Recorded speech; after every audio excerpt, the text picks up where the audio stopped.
I could say all those things and there'd be a part of you that would listen, right? Because remember, there's two parts of you.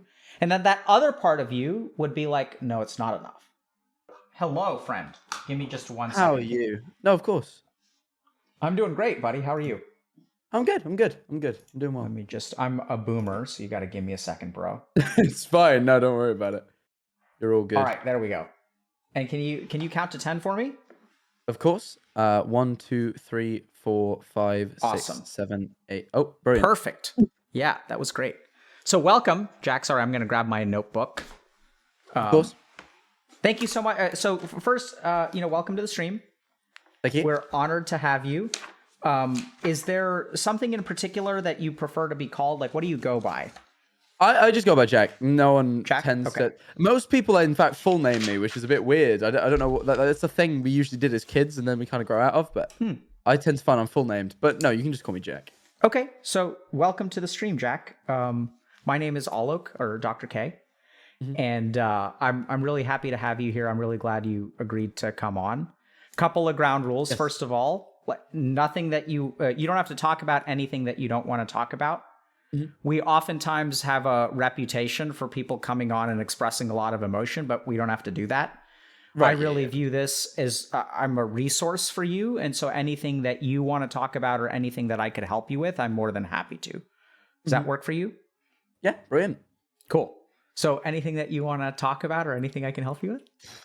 This is the one where it's difficult because I think you guys reached out to me in July, and every time it's been like, yeah, I'll come on this week, and then something will come up, and I've been incredibly busy.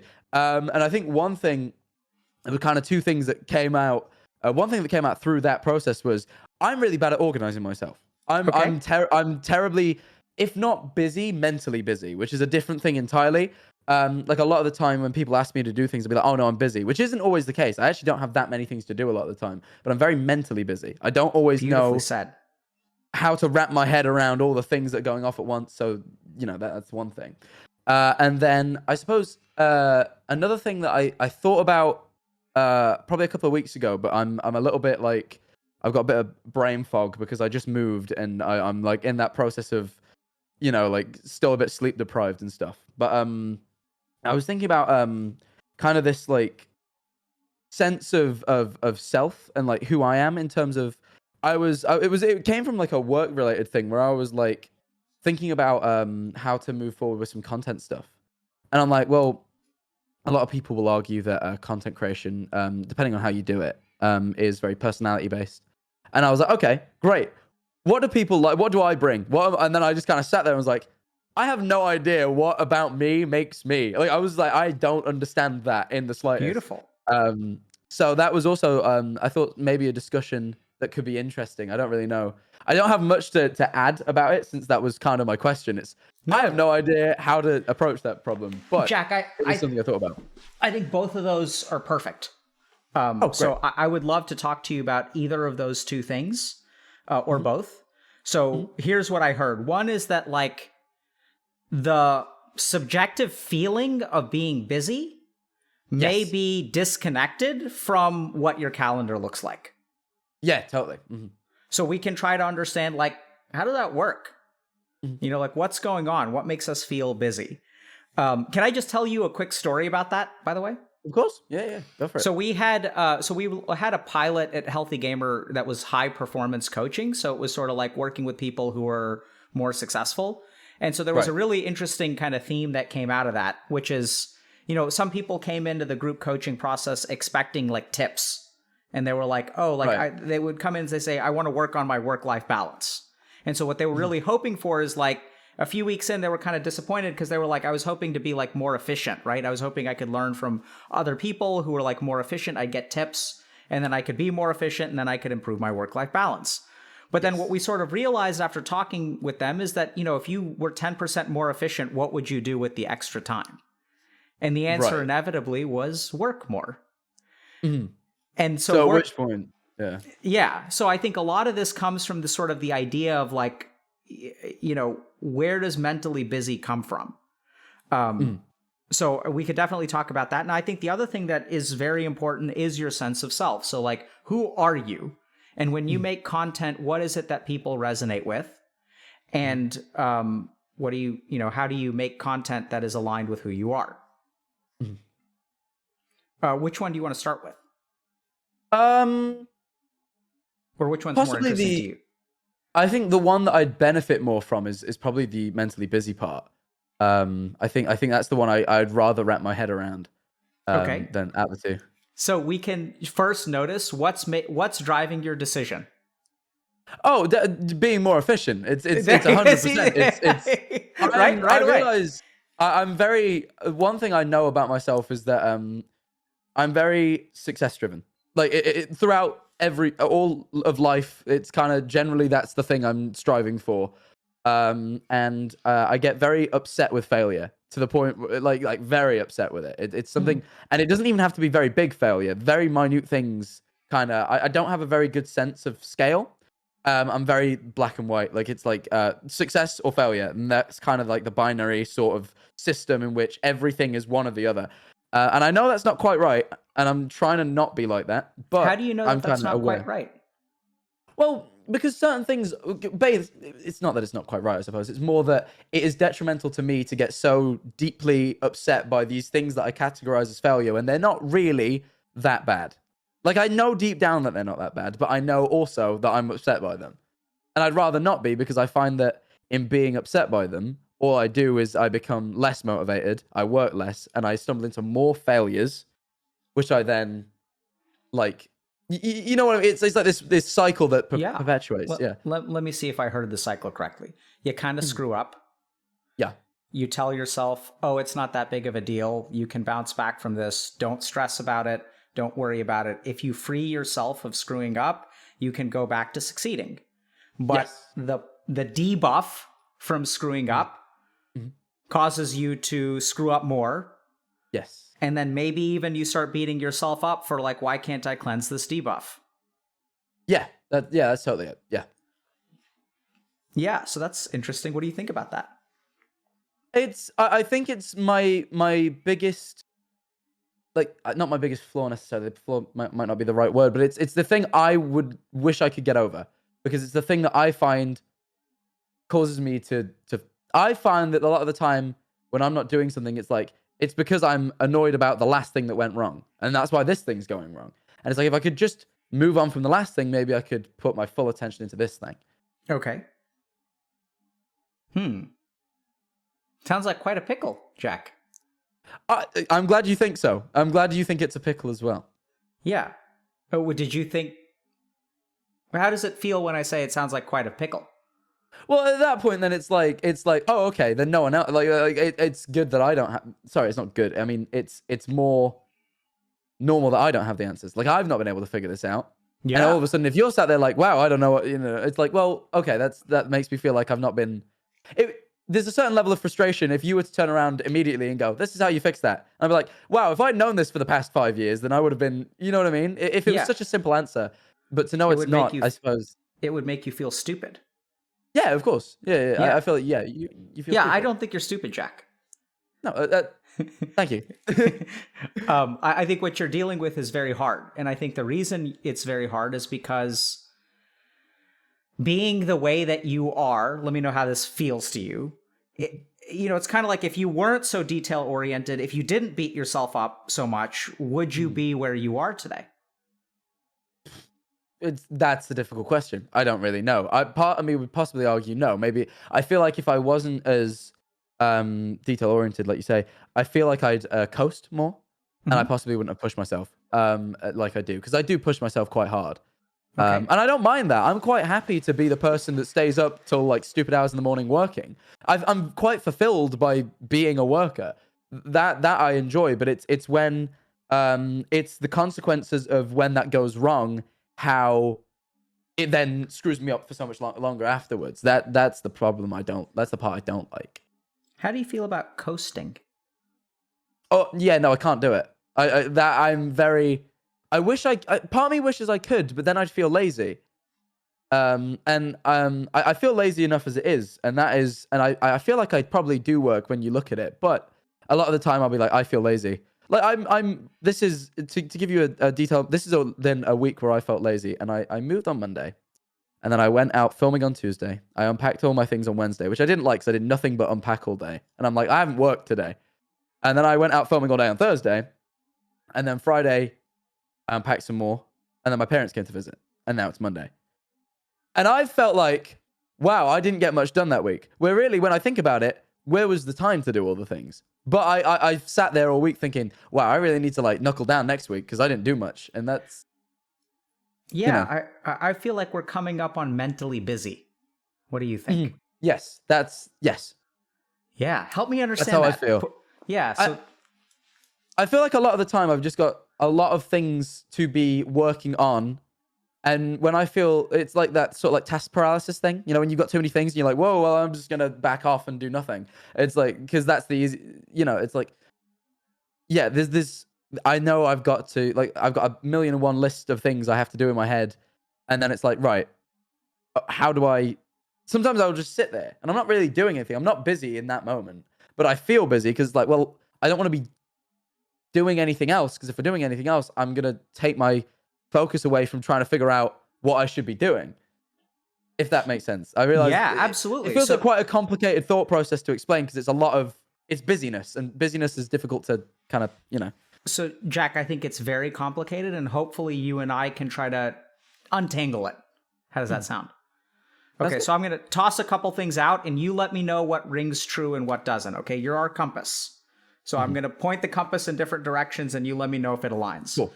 So you have this list of things that you've got to do, right? Because you're a content creator and you know, like, okay, like I've got to do this and I've got to do this and this is going to be hype and this is going to be great. This is going to be fun. It also fulfills you, right? So it's not like you're like, you know, a taskmaster in your mind. It's like, oh, you're genuinely excited about doing these things, right?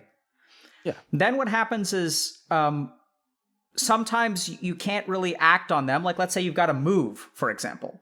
So in your mind, you have the 1,000 tasks and you've got to move. But for some reason, moving never really enters the task list, right? It's not like one of your goals. Yeah. Like, it's not something you're working towards. It's something that kind of gets in the way.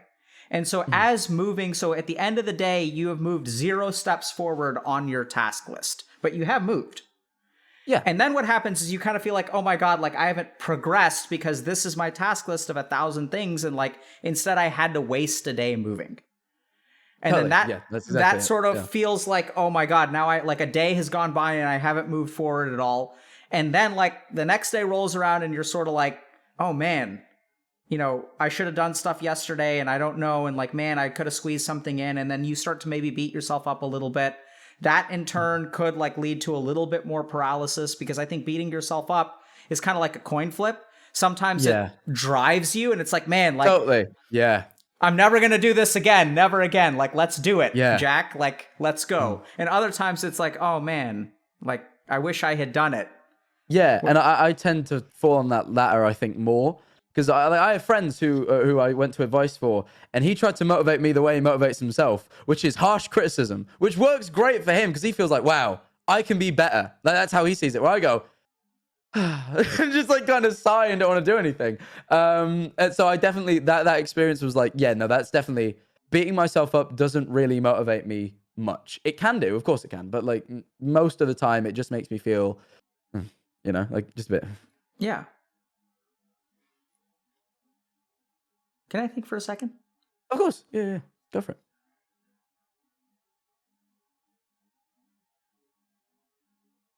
If someone were to tell you that they think you're doing great, how would you feel? I like that, and people have, and that makes me feel good. But ultimately, I think a lot of the time, I then go, I'm glad that I'm doing well by your standards. You know what I mean? That's what I feel like. Then I go, but by my standards, it's not quite enough. Like, I feel like it's my standards are different. And therefore, that's really good. And I feel like, thank God you said I'm doing well, but I'm still not quite satisfied. That's usually what it like boils down to. I'm going to enter slow-mo for a second, okay? Oh, yeah, that's all good. So...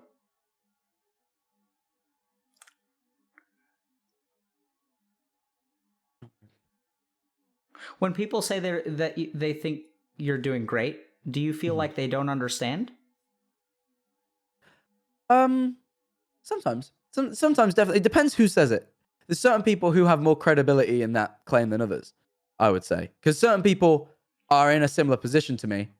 And if they say I'm doing great, it's like, well, you understand this world and what we do and blah, blah, blah. And if you think I'm doing well, then that genuinely means something. But like, in no way offense to them, but like, say my parents turn around and go, you're doing great.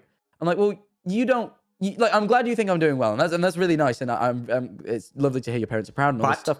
It's like, you don't understand what I'm doing fully. You don't know this world quite the way I do. And to me, I don't feel like I'm doing great still. So what is it that they don't understand about your world? I mean, just the content creation stuff. I mean it in quite a literal sense of like, it's just new to them. You know what I mean? They don't quite understand what makes it tick exactly, and what might look good to them, it might not be exactly what it is. You know, it's expecting them to understand something they've only just kind of tried to get their heads around purely because that's their son's job. You know what I mean? So what makes it hard for you to feel like you're doing good enough? Like when would you be satisfied with yourself? And that's what I don't know. I've been asked that a lot. And someone asked me to like kind of be like, and I'm like, I think I know. Like a lot of the time it's like, oh, well, let's say I've done well enough when I know that I could retire, for example. Like say I could turn around and go, I can retire right now and that's it. And like, not necessarily that I want to, but I could. And that's like me going, well, I've fulfilled my goals. As I think that's the goal, right? With working, I feel like that's kind of the goal. It's like you want to work until you can retire, and then even if you want to work beyond that, at least you know at any given point you can go, that's my fix. I'm out. And I think part of me always strives towards that. That's one thing in my head. But then when is that? I don't really know. Where did you get that goal of being able to retire? I don't know. I just that in my head that was always the goal of working. I think you work, you earn your pay. Eventually you have enough where you go, yeah, I don't have to do this anymore. And that's not necessarily to say you stop, because I don't like being lazy. But that's at a point where I can go, well, it doesn't really, because at that point, if I have enough, it doesn't matter if working brings nothing, and it doesn't matter if it brings everything, because I already had enough, so it doesn't really matter. At which point I feel like then, maybe at that point, I think I can stop saying this is a failure and this is like a success, because it doesn't really matter as long as I'm fulfilled and like I'm enjoying it. Right now I feel like I'd love to enjoy it, but also it's got to be like worthwhile. That's the thing. I like to enjoy the things I'm doing, but I also want them to be worthwhile. And at a certain point you can go, well, the whether it's worthwhile or not stops mattering, because I have what I need. It's just whether it satisfies me personally. That's it. That's how I feel. Fantastic. So I think, Jack, there's a lot that I think we can learn here. I just don't know that I have the skill to help you. So I'm going to lean on you a lot, okay? And we may have a lot of false starts. That's fine. So let me ask you something. So let's say that you hit your target and you can retire, okay? Mm-hmm. And then at that point you can work, and work will be free, because it could bring nothing or it could bring everything. And it would be the same to you, right? That's what I like to think. I can't say that I'll get there and I'll be like, but let's say that's true, because it's hard to say. So let's reverse it, okay? So let's look at it this way. When you fail, why does the failure hurt so much? It's because it doesn't advance you towards your goal. Does that sort of make sense? Yeah. It also, to me, I get like in these like this. What if this disappears? Like, I'm very attached to what I do right now. I love it, right? And it's like, what if this is the beginning of the end? That's kind of how it always feels. It's like this weird, like, it's like the beginning of the apocalypse scenario, where I'm like, right, well, this is the beginning of the end. I see, like, I upload a YouTube video, it doesn't do very well. I'm like, right, well, I'm falling off, I'm gone.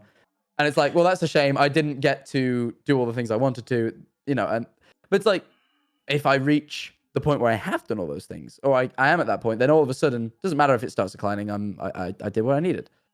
But I'm not there yet. Yeah, I'm with you. So let me kind of put it this way. Like, whether it brings nothing or brings everything hurts right now. because there's a big difference between those, right? Yes, and so if you totally. make a YouTube video and it doesn't do well, then that falls into the brings nothing camp, and it has a consequence as a result. Does that make sense? Totally. Yeah. But what we're sort of saying is that once you check your boxes for retirement, then you can make something and it can bring nothing and you can be okay with that, right? Yeah. Okay. So then I know it sounds kind of weird, but let me give you a scenario. Let's say that you've got $100 million. I don't know how much you need to retire. No, $100 million or 100 million pounds or whatever. It sounds enough. In your bank account. And then you make content for a year, and you're making content and it has no consequences because you've got your 100 million pounds in the bank account, right? And so you're making content for fun. It's like some of it's succeeding, some of it's not succeeding. And then you're okay with that because it doesn't matter. You've got your 100 million pounds in the bank account, right? So you can make content freely. You're free. And that's what I'm really hearing, is that for you, the goal is freedom. Freedom from needing to worry about the consequences of your actions. Is that fair? Yeah. I'd say that's it. Yeah. So you make content for another year because you're like, I don't know how old you are, but let's say like by that point you're like 24. How old are you? I'm 19. Okay, great. So let's say $20 million a year for the next 5 years, easy. And then you're retiring at the age of 24. And then for the next, and then you're like, what am I going to do with my life? And you're like, I don't know. I'm going to just make content for fun. You make content for 2 years and it's lots of fun. And you enjoy yourself and you achieve what you're shooting for. Okay. These are your visions, not mine. And then on your 26th birthday, you realize that there's been some kind of financial theft, some identity fraud, and someone has stolen $95 million from you. Now, and not only did they steal it, they stole it 2 years ago. So you've actually never had it. Right. Yeah. What do you think about, like, do you think that your enjoyment, like if you kind of look back in time, like you still enjoyed yourself even though you really didn't have the money? You just sort of believed you had the money. What do you think about that? Yeah. No, I feel like if someone could turn around now and promise me that it will be fine, like it doesn't matter, there'll be ups and downs, blah, blah, blah, but like at the end, you will be fine, this will work, then I stop worrying again. It's purely just the kind of like, I find that worrying is not only just unpleasant generally, but I find that it also inhibits me from doing the things I enjoy, because it tends to cause, I don't know how to describe it. Just, let's leave it, just it inhibits. And I think I just strive to be free of it. I think that's all it is. I think that's kind of always been it, really. Yeah, so this is the terrifying thing, okay? Now this is going to be hard, Jack. Because the first is that you being free of it has nothing to do with the amount of money in your bank account. No, and I kind of know that as well. Like, I think that was it was an abstraction in a sense. I'm with you. Like, I'm with you. There's more to it than that, but yes, let's. Yeah, right. So I think that like whether something brings nothing or brings everything has to do with your conception and the standard at which you're trying to fulfill. And I think the truly terrifying thing is that if you really want to be free from worry, you have to learn how to coast. I think that, right? Because once you have $100 million in the bank account, what are you going to be doing? You're going to be coasting. Yeah. And I think that's the thing. I think I deep down really would like to coast. Oh, yes. But right now I can't justify it. Like I can't justify coasting. And I've never been able to. There's never been a point in my life where I feel like right now is the time to coast. That's never came. And I would really like for myself to feel like now's the time. And so now I'm going to ask you, is the time to coast determined by something in here or something out there? In my head, it's out there, but I want to say that perhaps it really should be in here. Like maybe I should make that decision, but I feel like it's out of my hands to a degree. Sure. So I'm really glad you said that. I'm really glad you didn't say the quote unquote right and BS answer, which is like, oh, like coasting is like, it's all about like, you're in an environment. No. Right? No. So there's a level at which you've like kind of got to be able to live. Sure, absolutely. So I'm really glad that you got an authentic answer, and I want to be careful with that word "should," because I think that you're correct. That honestly, I hate to break this to you, Jack, but I think that retirement is going to be a goalpost that moves for you. You're gonna go a certain distance and you're gonna say it's not enough, right? And this is where like we can kind of go back and think a little bit about you're 19 now. How old were you when you started streaming? 17. And what were your goals when you started streaming? Yeah, not this at all. Not even to do it as a job. It was just to do it for fun. And then it became a job. And then it was like, oh, but no, what it was doing it for fun. And it was like, wait, I can leave my my IT job. That'd be great. This is so much better than doing IT. And then all of a sudden, when this became a job, it's like, right, now I've got to be successful in this. Because before it was be successful in the IT job, but sure, now it's flipped. And so I think that this is, I don't think you need to, become internally enlightened right away. I think it's okay to be attached to like external things, but I think deep down, it's going to be tricky because what you're going to have to do is things that there's an overlap between doing things that make you feel lazy and being like internally satisfied with what you do. Does that make sense? I think we're going to have to move. I'm not going to suggest that you become lazy, but I think sometimes you beat yourself up for things that are probably actually okay. Yeah. And oddly enough, it's almost like if you want to, this is why it's hard. I'm trying to thread a lot of things together. So when you feel like you're not doing enough, and that you beat yourself up and then you fail again, right? You with me in that mindset? Yeah. The problem is in order to let go of that second failure, like the debuff, it has to be embracing the things that make you feel lazy. Does that make sense? Right. Yeah. No, I think I get what that means. Yeah. So like if you want to free yourself from the mental burden of, oh my God, I'm screwing up, you have to move a little bit more towards like accepting like what you call feeling lazy. I don't think it's actually laziness. But do you see how those two things are at the opposite ends of the spectrum? And I think if I ask you to do that, you will kick and scream. You don't want to do that. So I think I possibly know it's best for me, but I don't think I would naturally fall into it at all. It'd be a real challenge. Yes. Yeah, that's what I mean. So I think you've already figured out that this is like not ideal. And at the same time, you're going to fight it. Like that's why it's hard, Jack.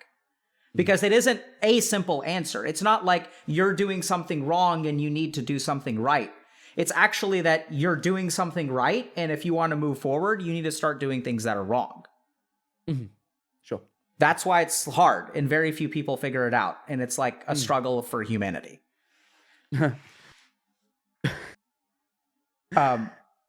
What?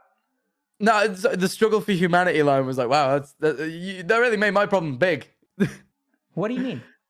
Oh, it feels, I don't know. I feel like I'm also very inclined to kind of see things as I kind of forget that other people struggle with the same things a lot of the time. Like I think I have a very like, they look fine. They're doing fine. They don't have this worry that I have, most likely. And it's unrealistic, but I feel like when you look at people, I don't often assume. So when you say humanity, I'm like, this isn't just me.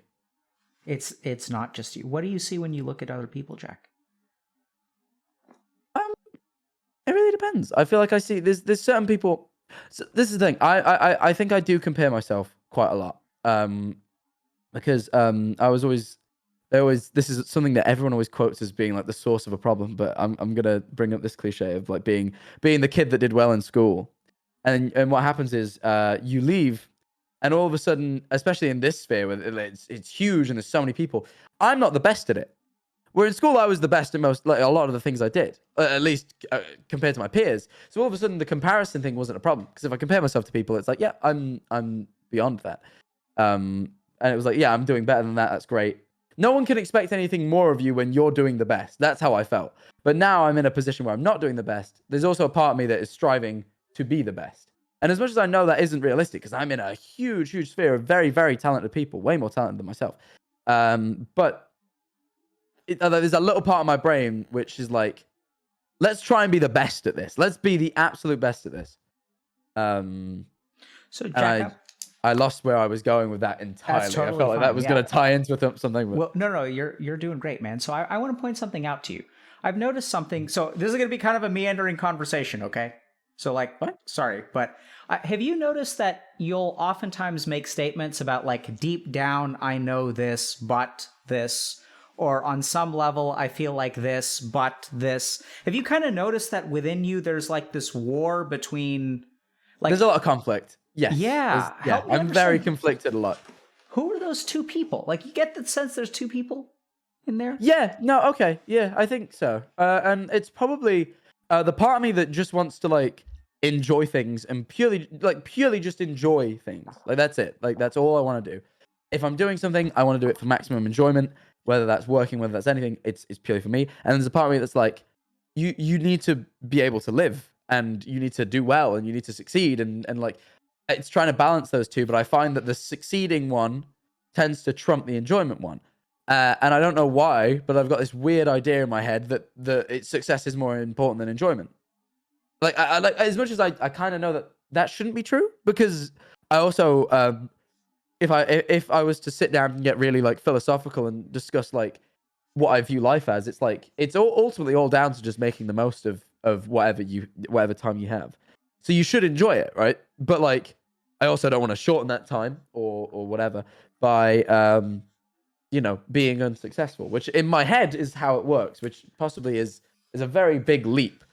But so I'm gonna name the two parts of you, and you let me know if these fit.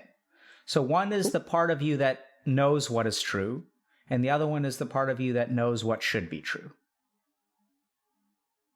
oh wait, hold on. That's a very like subtle wording difference between the two things, right? So what you The know one to that be knows what true and what should be true. Oh, okay. Right. Yes. No, totally. Okay. Yeah. Does that fit? Yeah. Perfect. Yeah. Yeah. So this kind of goes back to your sense of self, right? Because I think you're not going to be able to figure out who you are when these two things are so like, I mean, that's a huge gap, man. What you know is actually true, like what your actual experience is, what your mind tells you, hey, man, moving is a waste of time. Yeah. And then there's the other part of you that's like I have to move though. And, but the other part's like, fuck it. Moving is a waste of time. This is taking time, and I don't want to do it. Like, yeah. I mean, I know that to be the case because I've had this house since the 24th of September. I've been paying for it since then. I moved this week because I've been pushing it off because I've been busy and I've been like, I don't have time to move yet. And it's like, it was so stupid. Eventually, it got to the point where I'm like, okay, I'm being dumb. I'm being like, I own a house that I'm not using. I should go and live in it. But it was like, it took me nearly 2 months of like, and I said it was because I was busy, but I think it was ultimately just because I knew I'd do this, but I'm like, this is a waste of time. Yeah, so I think when you get caught between what you know to be true and what should be true, you feel dumb. What do you think about that? Yeah, maybe. Yeah, maybe dumb. Let me think. Yeah, wait. That might be the right one, but I'm just trying to think about it. Yeah, dumb. Yeah, right? Because you said like this is dumb. I haven't moved in. Yeah, like that felt stupid. Like I felt really dumb. I'm like I could move. I mean, I lived with my parents. I didn't have much stuff to move, and it was like just pack it up and move. And I didn't pack it up till the very day before because I booked the removal van. And I'm like, oh, I have to do it now. Like that was how I motivate myself to do it. It was like, right, well, I booked the van, so I have to get this stuff packed before it arrives. I wouldn't have done it otherwise because that's what I tried to do: pack it and then book the van. It just never happened. I just wouldn't do it. Yeah. So I'm also noticing, so I'm just going to kind of rephrase that again. I think when you get stuck between these two things is when you end up, it doesn't sort of matter because like you're always letting one of them down, right? If you're stuck between the two of them. Or you're paralyzed and not even moving towards either one. Which is the worst. Right? And that's when you beat yourself up. Mm-hmm. So in terms of, if we want to try to understand, like, okay, like now, I almost feel like I should pull out the iPad here, but so here's, on a high level, I'm going to try to summarize, because I think we've hit a lot of good things, but I think that it's kind of confusing. Would you agree? Sure. Yeah, I'd say it's confusing. So let's just start from the top, okay? So you're very mentally busy, because there's a lot of stuff you should be doing, right? And you're very success-driven. You're very outcome-oriented.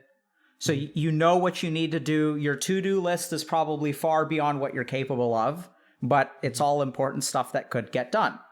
And you drive towards it. You also acknowledge that despite the fact that you are sometimes hard on yourself and push yourself, that you probably wouldn't be where you are unless you did those things. Right?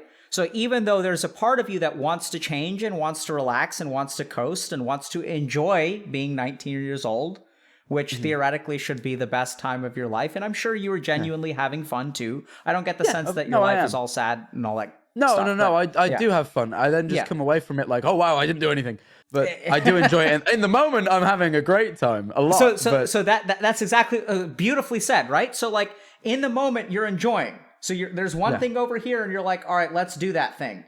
And then the second you're done, there's that other voice that's like, hey, dumbass, you could have been doing something. You didn't do any of the things. Yeah. Right? Like, and so it's almost like anytime you reach towards happiness, like this voice comes in and takes it away from you. And then what happens is you like go towards that person, right? Who's like, work, Jack, work, son, grind, boy. And then you do all those kinds of things. And then there's some like voice inside you that's like, hey, like, like maybe this is not how I should be living right now. And then the other voice is like, no, it's okay. You can do that when you retire. We're grinding for a reason. I'm doing this for you, bro. We're grinding so that you can have fun later. Yeah. Right? And then like anytime, so if you go towards one side of the pole, like either if you pick one, then later the other will come to haunt you. And so sometimes you're stuck between the two, and then like anytime you're stuck, either you don't choose and then you really beat yourself up, then everyone's on the same page. Then everyone's like, hey, you're not having fun and you're not being productive. Like, what's wrong? Then both the sides of the poles are like, hey, we're unified. We can align over one thing, which is that you should be doing better. Yeah. And then I think when you feel that way, you sort of feel dumb. Totally. Yeah. How is that for a summary so far? Good. I think that's very good. Yeah. No, okay. That's perfect. So now, Jack, what do we do about that? Any thoughts? I'm just curious. You don't have to have answers. I think it's really hard. You see, there's a realistic part of me, and there's like there's a part of me that wants to go, you know what, go towards the fun one, because that's great, and you're gonna enjoy your life. I'm 19 years old. I got this great opportunity. Let's just enjoy it. But the thing is, if I carry on, if I keep just striving for enjoyment, I'll lose it. I know I will. Like, I know what I'll do. I'll go out and have fun, and then realize like I didn't do anything, and this is gonna disappear beneath my feet. But so the realistic part of me is like, find a balance. Find a balance is probably the thing I should be doing, but I can't. I don't know. I'm not very good at that. Yeah. So what makes it hard for you to find a balance? Because I'm not. Ooh, that's a hard one. I don't. So I'm going to think about it, or I'm just going to say it for a few minutes. Sure.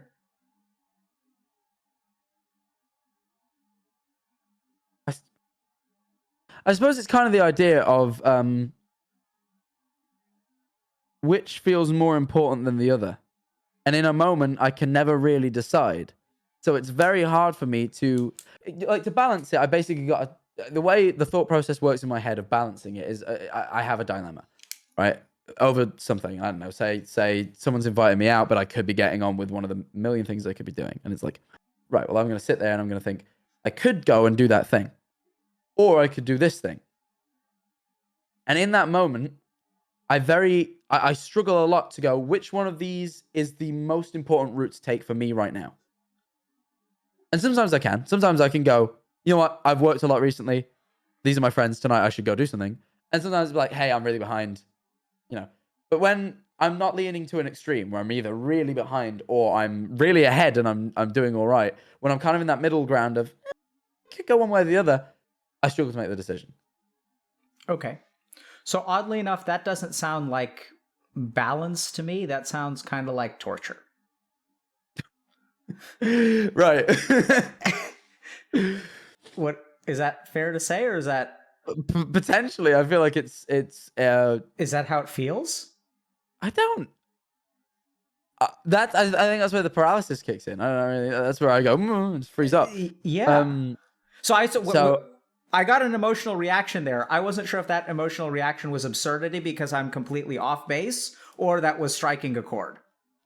I don't know. Okay. It's one of those things where I don't think I've ever sat back and reflected on how I feel about that. So you said it, and I'm like, God, that's quite a harsh word to use, and I don't know whether it's quite fitting or not. It was just a bit of like a whoa. I've not had a chance to think. So what I'm kind of hearing is that like, so let me put it this way. Which feels more important in the moment doesn't sound to me like balance. It sounds like a pendulum. Yeah. So what I'm kind of hearing is if you've like, sometimes if you're at extreme ends of the poles, it's very easy to make a decision because you're like, oh, I've grinded way too hard. Let me swing back this way. Yeah, it's so obvious. In that moment, it's an obvious decision. It's the second it becomes not so obvious. I've never been great at making decisions. Full stop. Like that's one thing I know about myself. Very poor at decision. Never is a short time for you because you're 19. Yeah. Oh no, I know. But as of yet, I've not been great at making decisions. So I didn't mean to be condescending there, but I think no.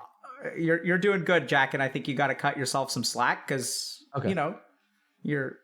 I appreciate that. But what I'm kind of noticing is like, you know, you like it's easy when you're at an extreme because then you can swing the pendulum back the other way. But like balance is not a pendulum. In fact, pendulum is the exact opposite of a balance, right? It's like swinging back and forth. Like balance is this. If I can do this, it's not going to balance. Okay, whatever. It's very hard, but yeah, I get what you're trying to do. And so I think what maybe what concerns you is that I'm concerned that if we think about like balancing this pen, for example, the tricky thing is that let's say like this is the work end of the pen and this is the leisure end of the pen. And you're actually like kind of okay over here. The problem is that if we like are not careful and you kind of go too far on the leisure side, I get the sense that you may be afraid that you'll like fall off a cliff. And so like you're like, oh, I should let myself coast a little bit more. I should let myself coast a little bit more. I should let myself coast a little bit more. But if I coast too much, it'll all come crumbling down. Yeah. And it is I'll like spot like a minor slip. Like I'll spot like the littlest thing that isn't doing as well as it was like say a week ago, and it's like whoa, it's the beginning of the fall, and I'll you know like slide back over the other way. Yeah. So I think that the reason it's hard because when you're moving towards balance, I think you run away from balance actually. And then you get burnt out or fed up. And then you pendulum swing towards self-care. And then you do that for a day or two and you're like back to the grind. Like I've taken a day or two off, like got to go back to it. And so I get the sense that it's a pendulum. And furthermore, if you want balance, you've got to like, I know it's going to be scary, but you got to like let yourself kind of coast. Like, does that make sense? Yeah. Okay. So I think the next thing, Jack, that I kind of want to ask you is like, if we want to understand, so if this is the structure, you're torn between these two things. Sometimes it's easy to make decisions, but in that middle space, it's really hard for you to make the decisions. And then furthermore, in the middle space, you also engage in some amount of like self-blame, feeling stupid. Yeah. Yeah, I'm not saying that your head is like a toxic wasteland of just like shame. And, I wouldn't say it was either. I wouldn't say that's fair, but yeah. Yeah, so I just want to make it clear I'm not implying that. But in terms of when the debuff happens that gives you task paralysis and all these other like negative manifestations, I really think it comes from something about what we're talking about. Is that fair? Yeah, I would say so. Yeah. So I think if we want to understand where that comes from, I'd like to ask you about your past. Are you okay with that? Yeah, of course. So can you tell me a little bit about where you grew up or what growing up was like for you? Sure. Well, I just moved away from where I grew up. I grew up in a slightly it's actually quite a big UK town. It's not very well connected. There's not much going on there. So and not much going on where I was from. Parents are together. Fine. You know, I wouldn't say it doesn't feel like, obviously, of course, everyone's childhood has an impact, but I couldn't say there's any big events where I'd go, this was a really big deal for me, and this has changed me, and this, that. I'd say I grew up with my parents, and I'd say possibly I was a bit sheltered. In fact, no, I'd say even now, I've just moved, and I realize I have no idea how to do so many things, and I'll figure it out, because I do. I'm pretty confident in myself. But I'm like, I have no idea what I'm doing, and I'll figure it out. I'm not worried about it, but I do realize I'm perhaps a little bit underprepared at times, and that just comes from being a little bit sheltered. But otherwise, I that's. Okay. I mean, if you have any specific questions you're trying to target, then I'm happy to answer them. But Sure. I don't have anywhere to go. So let's just acknowledge one or two things. So oftentimes, people, when we think about the past, we think like, oh, like, are we looking for a smoking gun? You know, was there a time where like you were supposed to be like lead singer in your like 7th standard play, and the teacher didn't like you, so they had some other kid do it? And you like were filled with the hatred and resentment, and you're going to become a supervillain in a Marvel movie at some point. Yeah, like an origin story type. Yeah. Like it's like, you know, Hitler didn't get accepted to art school, and so that's why we have the Holocaust. Exactly. So I think the first thing to understand is that for most human beings, like that's not the case. Like so sometimes people do have extreme like, you know, trauma or whatever. But I still think that, for example, the way that you look at yourself and the way that you navigate your internal environment is likely to be shaped, at least in part, by some experiences early in life. Things like your priorities, your values, what's okay and what's not okay. Like, you know, even if you think about coast versus grind, where you are on that spectrum oftentimes is like conditioned. Right. Yes. Right? So I'm the child of 2 physicians. And so there are like certain basic things that like were baked into me in terms of how hard I should study, what's interesting, what I should try to do, that like, you know, other human beings are like more important than I am. There are all kinds of stuff that's like baked into me based on my upbringing. It doesn't have to be like traumatic, but it's absolutely no, of transformative. course not. No, of course not. I more meant that when you ask about my childhood, there's not. Yeah. Unless you're looking for something specific, I don't have anything really specific. I've got 1 or 2 things I'm really curious about. Any siblings? Of course. Yes, one. I got a older, brother. younger? Younger. Okay. And then, can you just tell me like what were things like at home? I'm not fishing for anything negative, and I'm not going to make your parents out to be evil people or anything. Just like just tell me like what are your parents like? What's it like to, you know? They're very supportive in this, but I find that they're very like, and not in a. This is where it's because I've kind of made an effort to understand their motivation in it.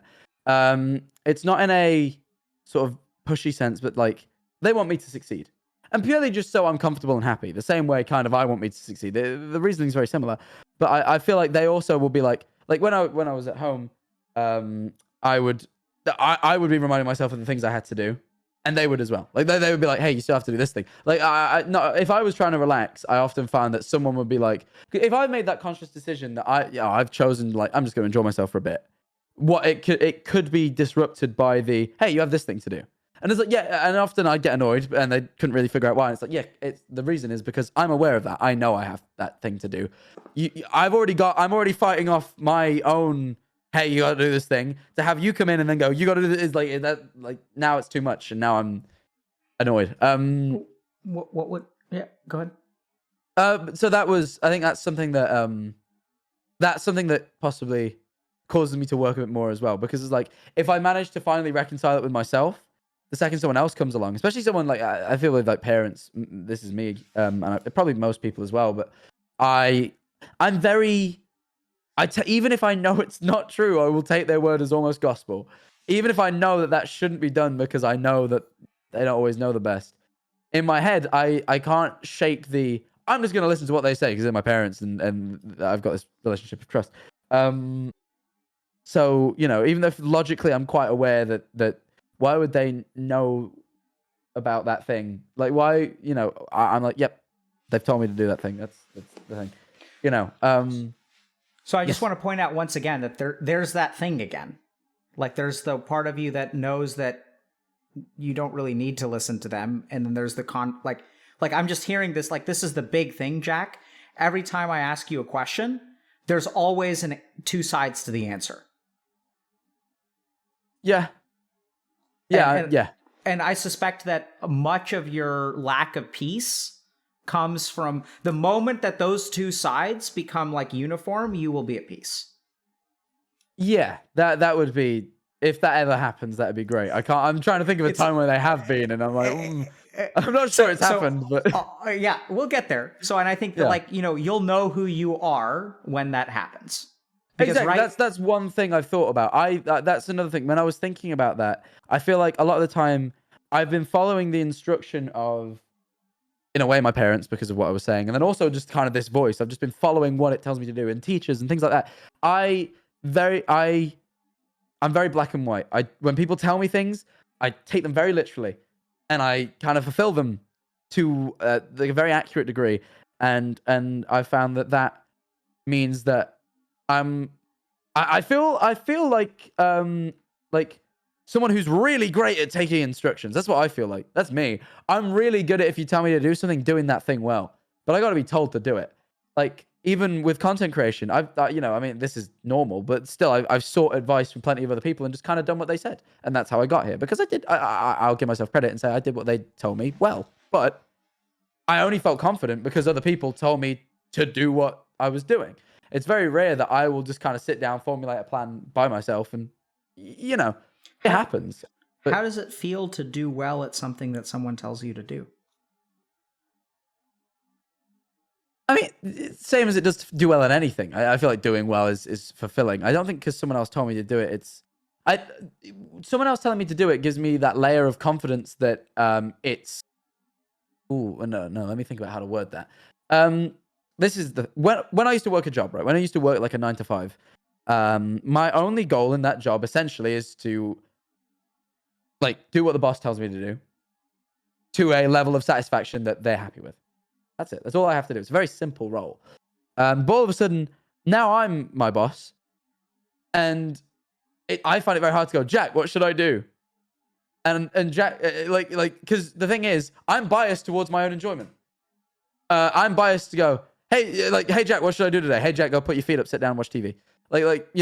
Where my boss wouldn't do that. They would keep me at a level of productivity that is necessary. But when I leave that 9 to 5 job, I go home, I do what I want. That was the structure that as much as I didn't enjoy the job, I didn't find it that fulfilling. I kind of liked the structure of, I go in, I do what I'm told from 9 to 5, and I know I've done enough for that day. I go home, I do what I want. That kind of distinction worked for me because it wasn't in my control.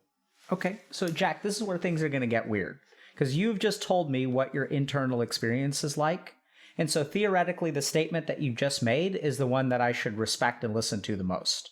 And yet it is the one that I'm going to disagree with you with. And which one was that? So you said that you're biased towards your own enjoyment, so you don't know what to do. It was easy when you had someone telling you what to do, because you could just set aside your own enjoyment and fulfill their expectations. If anything, I think this is like the thing I disagree with the most strongly.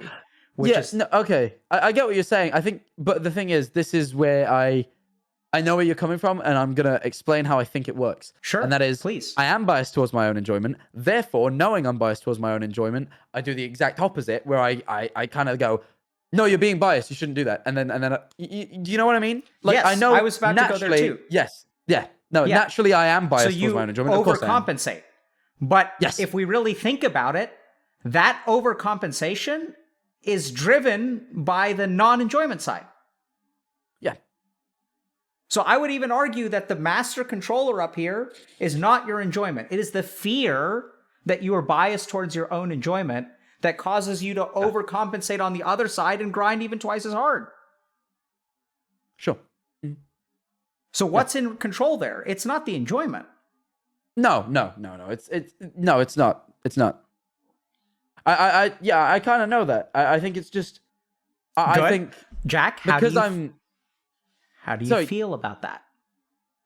I mean, not all that shocked, because I think I probably did know that. But I think it's like, you make a good point of, because I do feel like that. It's like, well, I feel like I would, unchecked by myself, which is a very weird thing to say, but if I was unchecked by myself, I would go off the reins and just do what I want to enjoy. So therefore, because I'm know that I'm like that, which I'm technically not because I stopped myself, but because I feel like I'm like that somewhere, I do the exact opposite, which is a very I'm glad that you're nodding your head because that feels like a complicated system to explain. But Yeah. you seem to get it. So it is the fear of letting your unchecked, degenerate Jack self go completely wild that causes you to actually tighten the reins. And I think this is why you actually, like you said, it's easy when you've got someone else to please. Because in a bizarre way, when you've got someone else to please, like if you have to please your parents, you know they're going to watch out for enjoyment, Jack. You know that they may come and remind you a little bit, but like at the end of the day, like it's kind of out of your hands. Whereas it's much more terrifying to like hold that balance yourself. Yeah, I'm responsible for if I don't do enough. Where before, like in schools and blah, blah, blah, it's like someone else was telling me how much to do, and I just have to do that amount before enjoyment me can go, right, we've done what we need to do. Let's do that. Now it's like, I have no idea how much I'm supposed to do. I'm just, that, you know, it's overwhelming. Yeah, because now, like, so Jack, you said you were a good student, right? Yeah. You got A's? Yeah. Are you getting A's now? I mean, this is the thing with what we do, right? It's really relative. So am I getting A's? I don't really know. I mean, I can't categorize it. I mean, I've got numbers that say these are good numbers, but there's people with better numbers. There's also people with worse numbers. It's now A was as high as it went. Now it's like the sky's the limit with this, and that's almost worse. How are you supposed to know when you can relax if you don't have A's? Exactly. That's a lot of what I feel like. Yeah. Right? It's terrifying. It sounds to me like an unsolvable problem because you can never get an A in Twitch streaming. There's no official authority that says, good job, Jack. You were at the top of your class. Yeah. The only thing that would be that is if they ranked them all and I was number one. That's the only way I go. I've done enough. And I know that. Like, I know deep down, as much as that's so unrealistic, and it's not like, it's not some like sick, like world domination I know that drive. But. Here it is again. Yeah, no, of course. And it's not, I'm not trying to argue that I've got like some like weird like ego, like I must be the best because I am the best. It's not that. It's if I'm the best, then I don't have to work any harder because I've worked as hard as anyone else on earth. No one else is doing better than me. I've done enough. No one can tell me I'm not doing enough. I'm there. But while I'm not at the very, very top, then there's always in my mind someone who's doing more than me. And then I'm like, well, yeah, is that allowed? So I want to just echo that I don't think it's ego at all. And I don't think you're upset that someone else is doing more than you. What I think it really is if someone else is doing more than you, then you know that you could be doing more. Yes. Right? So even like and this comes back to retirement. It's like, why is retirement your target? I think retirement is like cognitively or emotionally the same thing as being at the top of your class. Because then you've made it. Checkbox. I've done enough. It's always about, have I done enough? Have I done everything that can be done? Yeah, and it feels to me like those two are the same. Yeah. I'd agree. Yeah, those two things are kind of the two fulfillment criteria. So, and the reason I mention retirement is because it's the more realistic of the two. You know, I'm with you. Yeah, I think they're both like, so do you see how there's like a shared emotional need? I'm going to call it emotional. Let's step away from that word, actually. There's a shared need between those two goals that allows you to relax. It's like, I'm not allowed to relax until I have achieved certain things. Mm-hmm. Okay. Yeah. So now I have to figure out, how am I going to help you with this? Do you have any ideas? Ooh. The one thing that people have always tried to tell me is kind of be satisfied in little goals. Like set little goals and be satisfied by achieving those, but it just doesn't tend to work. Idiotic. Yeah, it doesn't work because what happens is because I've done it, and then what happens is I finish one goal, I'm like, cool, on to the next one. Like, it's just a checklist at that point. It's all it does is what you're providing me with is steps between the final one, but ultimately I'm still striving for the same thing. Yeah, I'm with you, because I think that the issue here is you've got to let go of your goal, which I think you're gonna. So I mean, I know, I kind of know where you need to go, Jack. I just think it's gonna be tough. So, or I have an idea. So let me ask you this. Like, let me just think. Is there some other way that we can get to this?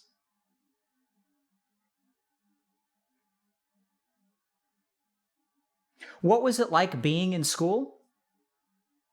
The So it came easy to me for a long time. So it was actually really great because what had happened was I could get to the top with very little work and actually have a lot of enjoyment time. Was most of school. And then it got to like the last year or two, and then it became, oh, I've actually got to work to be at the top because it's now like difficult. I'm in big boy school, and all of a sudden there's now less time to enjoy myself, and naturally I enjoy it less, and I'm not having fun because I wouldn't let myself slip from that top position to compensate for not. It's like what I could have done is carried on having the same level of fun and done worse in school, but like, hey, I enjoyed my time and I still did fine. Or do what I did, which is, well, I want to carry on getting the A's that I was getting. I'll work harder, but I hated it. I didn't enjoy it because I didn't find it to be particularly fulfilling work. It was just, the goal was fulfilling, but the actual work itself was tedious.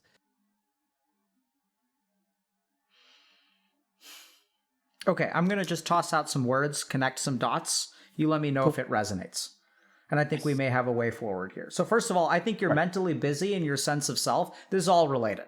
And here's how I understand it. So like, you've got two warring voices, right?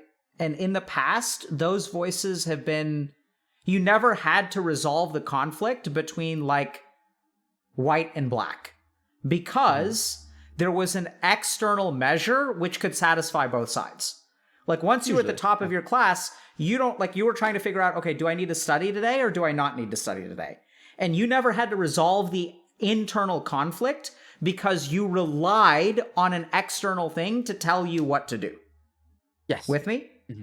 Yeah. So as you have transitioned from school to IT to Twitch streaming, the external influences that can resolve that external conflict for you are no longer there. As a result, you are left with the internal conflict, and you just simply haven't learned because you haven't needed to. And this is the other thing, Jack, that's kind of surprising is a lot of people sort of never need to, right? Because they move into work structures. Yeah, without doing this, I would never have had to myself. I would have carried on doing what I was doing. You would have gone for promotion, and then you would have gone for promotion, and then you would have there's always a step ladder that some corporation or school or something else could objectively rank you at, and you would have been a very successful, very driven, very content kind of person, like in a weird way. Is that understandable? Yeah, no, I agree, yeah. So now the tricky thing is that without some kind of external grading system to let you relax, you are struggling with this idea of how do I relax? When is it okay to relax? And that in turn becomes even more problematic because there's always something you can do, right? Like as a streamer, you can always check your socials more. You can always micromanage the thumbnails for your YouTube videos. You can always be DMing people to set up potential collabs. You can always upgrade your hardware and talk to someone else about a partnership or a merch launch, or there's always something you could be doing. So given an endless pile of tasks to do, and given a complete absence of a grading system to tell you it's okay to relax, you don't know how to relax. And so you end up with this kind of thing where you grind. And even in your deepest parts of yourself, you're like, this is absurd. This is enough. I deserve to relax. And then you kind of swing that way. But then what happens is you become mentally busy. As you're sitting there hanging out by the beach, with your friends, y'all are chilling. The first 24 hours, you're totally fine. 36 hours, you're like, hey, maybe I should, let me check Discord and get back to one or two emails, whatever you use, Twitter DMs or Insta, whatever, I don't know. And then thoughts start creeping in.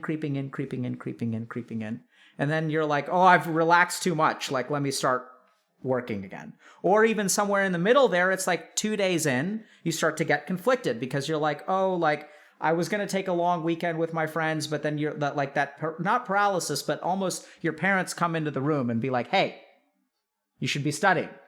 And you're like, no, I set aside these 72 hours for me to relax and I'm going to take care of it on Monday. But then that voice kind of creeps in. It's like, hey, did you forget? And you're like, no, I didn't forget. It's accounted for. And over time, this, it's almost like an anxiety kind of builds up and then other things start to pile on. It's like, oh my God, if I know I took 72 hours for a vacation, but I'm going to miss out on this opportunity. And then like this thing could happen. And then like I should be doing this. And like the anxieties kind of grow. And eventually I think a fear sets in. That since I don't know when to relax, I have to grind and grind and grind, because if I don't do it now, it could come falling apart. And I don't know where I'm going to be. I don't know that I'll be able to retire. I'll be able to relax once I'm dead, right? It's kind of like this, this kind of pressure of like, okay, like once I hit that point, then I can sort of relax. And what I'm sort of hearing is that fear sets in at some point. Fear of consequences, fear of missed opportunities, fear of not doing enough. And then like also social media and stuff is kind of adding on and kind of saying, oh, like, did you see what that person is doing? Maybe I should be doing that too. Yeah. Right? So all those kind of thoughts set in. And at the end of the day, like you're kind of where you are, which is like very successful, very grateful. I get a lot of genuine gratitude. I don't get the sense that you blame anyone. I don't get the sense that you're egotistical. But internally, I do get the sense of some amount of like, you don't really know who you are. And you don't know exactly how long this is. There's just a lot of unknowns and uncertainty. Yeah. No. Yeah, exactly. Yeah. And so, yeah.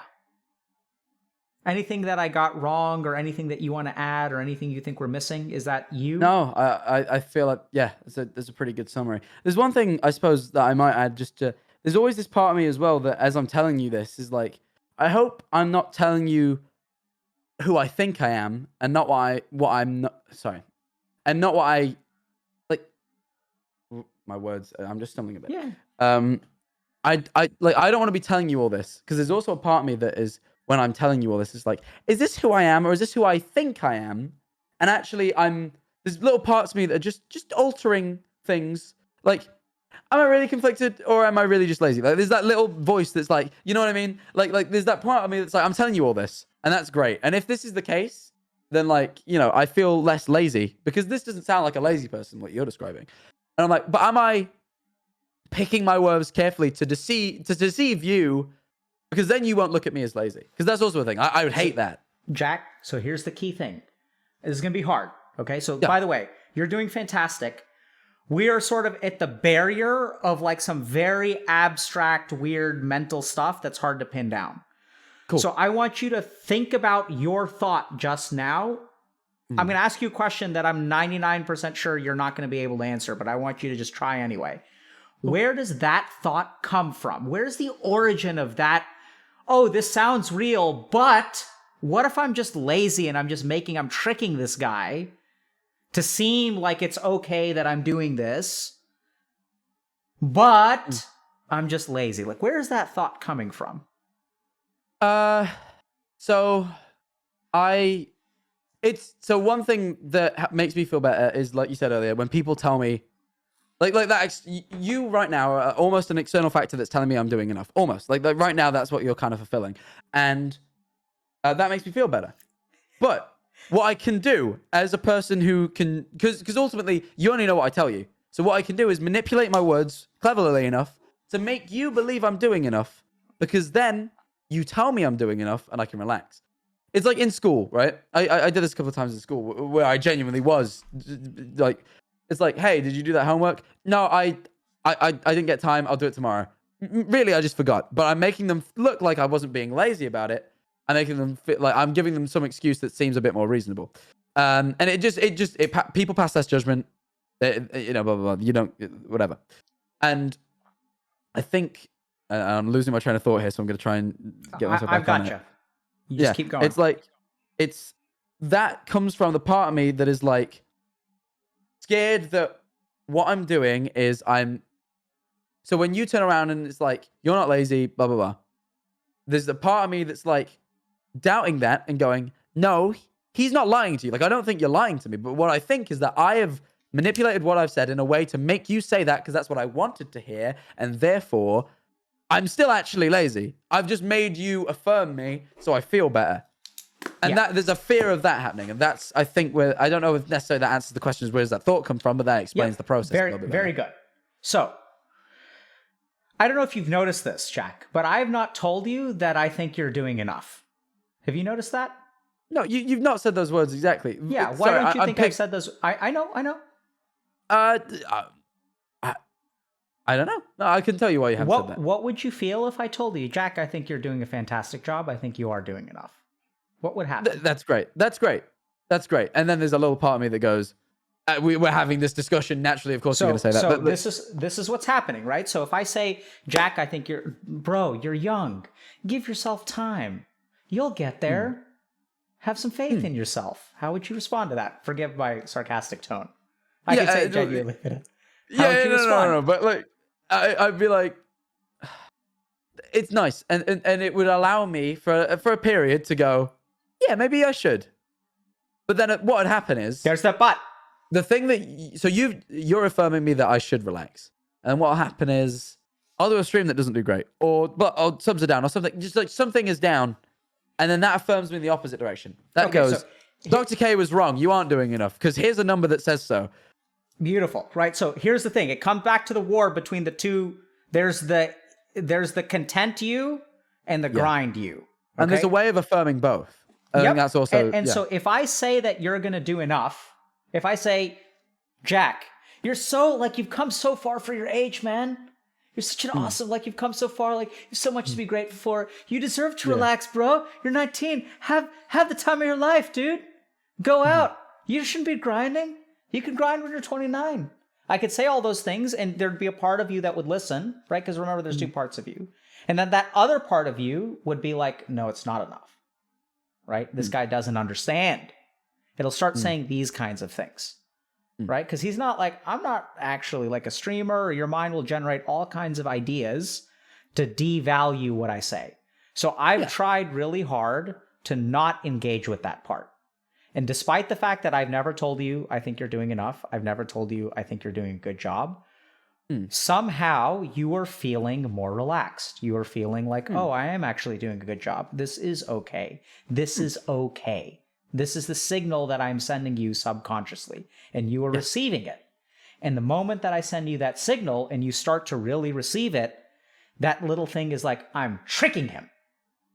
Because if your mind convinces you that you're tricking me, then it invalidates everything that I've tried to say. So I've tried to be a subtle fucker because I'm talking to you and I'm talking to that other part of you, and I'm trying to trick it.